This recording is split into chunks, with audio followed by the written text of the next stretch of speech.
Olá, queridos internautas, sejam bem-vindos a mais um bate-papo bacana aí sobre literatura brasileira da melhor qualidade hoje. Eu sou o Lucas Limberti, esse é um canal que discute a literatura e obviamente você que está interessado em passar nos principais vestibulares, é só ficar atento nos nossos vídeos aí. E hoje vamos falar do Curtiço. O Curtiço, sem dúvida, está na lista dos principais vestibulares e sempre esteve, né? Então vale a pena ficar atento aí. Nós vamos colocar alguns pontos fundamentais de análise e, obviamente, discutir essa é uma grande obra da literatura brasileira, tá certo? Bom, começar pelo Aloysio Azevedo, né? O Aloysio Azevedo é um autor criador, digamos, do naturalismo, né? O naturalismo é uma tendência do realismo. É fundamental você pensar numa obra, obviamente, não destacada, né, da sociedade, da história. Você tem que sempre pensar nessa obra, em qual escola literária ela faz parte. Então a gente tem que entender quais são os movimentos contextuais da segunda metade do século XIX para, obviamente, inserir aí o Curtiço, que foi publicado em 1890, tá certo? O naturalismo no Brasil ele é uma tendência do realismo, tá certo? São situações de uma mesma época que são fundamentadas sobre a mesma lógica da crítica aos valores burgueses, valores esses que tiveram início no comecinho do século XIX, né, com as revoluções burguesas e que no final, de alguma maneira, em função do desenvolvimento das teorias cientificistas, se desenvolveram e pautaram aí o enredo das obras.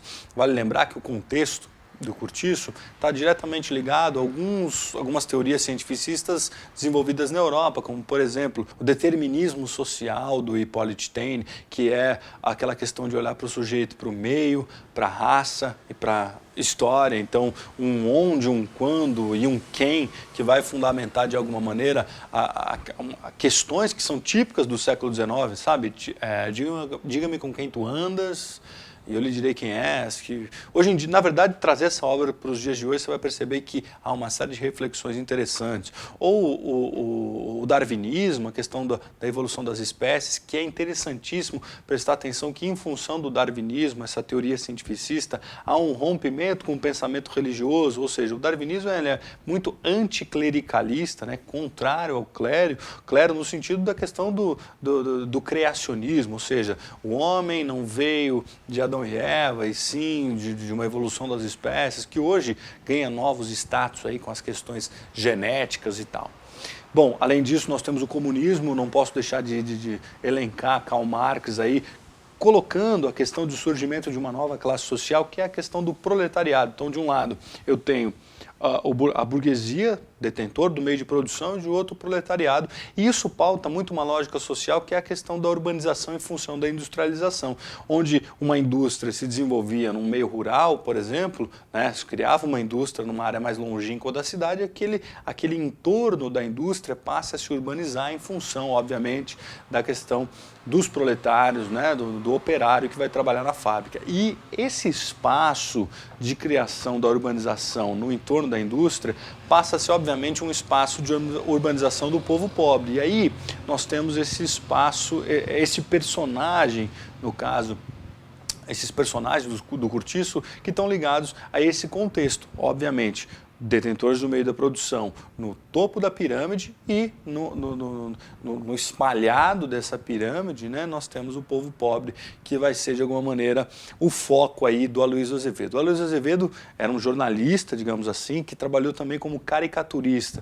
E essa função dele, social, é importante porque você vai perceber que os personagens dele também são caricatos, né, são tipos sociais que vão configurar aí o que a gente chama de um mosaico coletivo fundamentado pelo espaço, obviamente, em link com a questão do determinismo social, tá certo? Então, como eu disse, né, publicado em 1890, o Curtiço digamos, é a máxima expressão do naturalismo no Brasil, uma vez que o primeiro livro naturalista foi publicado em 1881, chamado O Mulato, também do Aloysio Azevedo, mesma data, fica atento, da publicação de Memórias Póstumas de Brás Cubas. Bom, características fundamentais do naturalismo no Brasil e, obviamente, por influência do Zola na França e outros grandes escritores.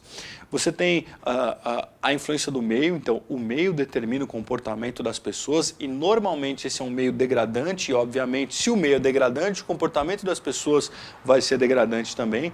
A questão do zoomorfismo, né? Então ismo é crença, morfismo, né? A morfização, transformação, e zoo, o prefixo seria animal, portanto então a transformação do homem em animal.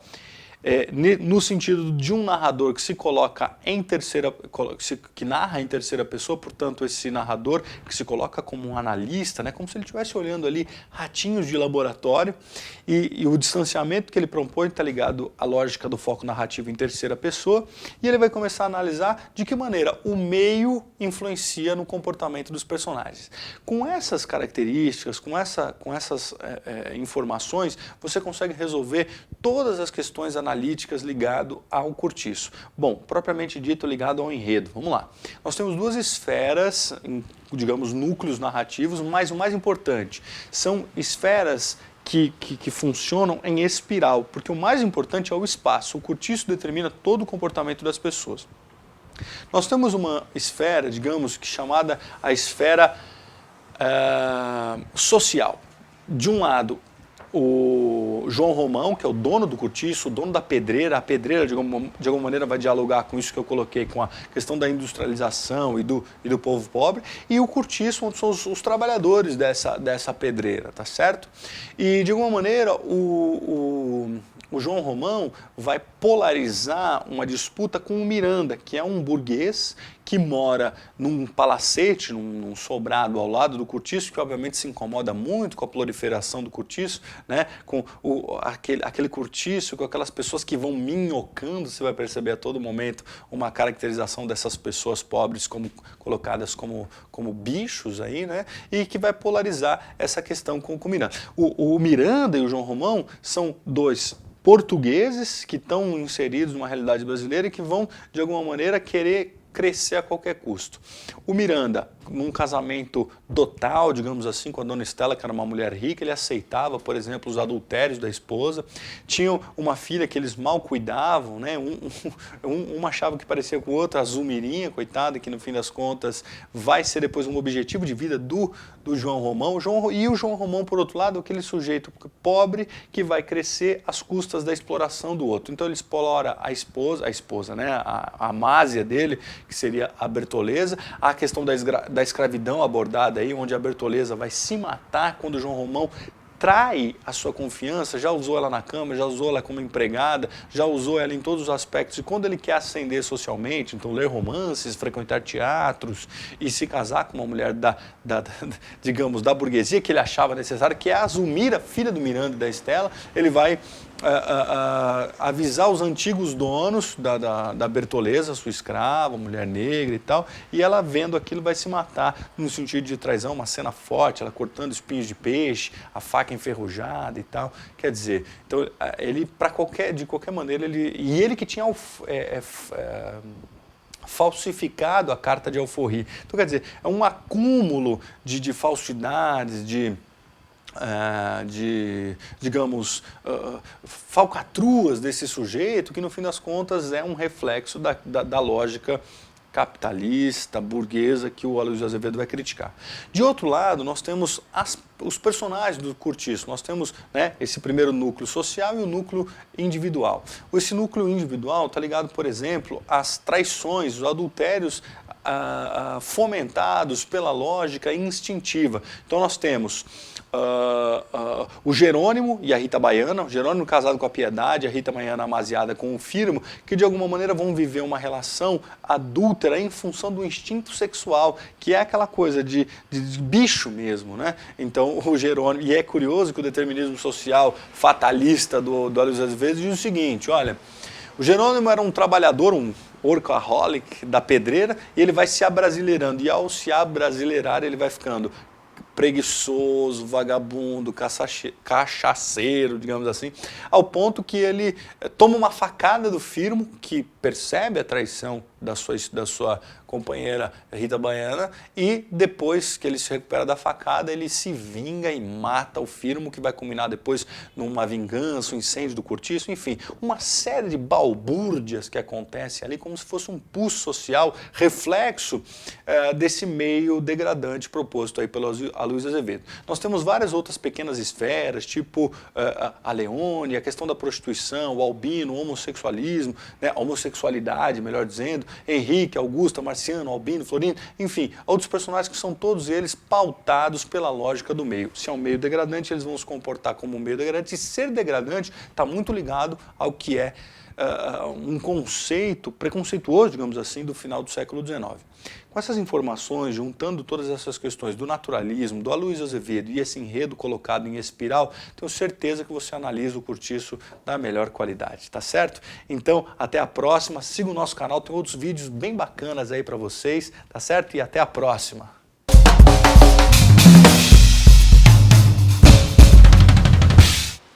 Olá pessoal, eu sou o Moacir, professor de literatura, e agora a gente vai falar sobre um dos romances mais importantes da literatura brasileira, que é o Dom Casmurro de Machado de Assis. É um romance que gera uma série de discussões, né? Quando a gente lê na escola, o professor pergunta, olha, afinal de contas, né, o que você acha? Que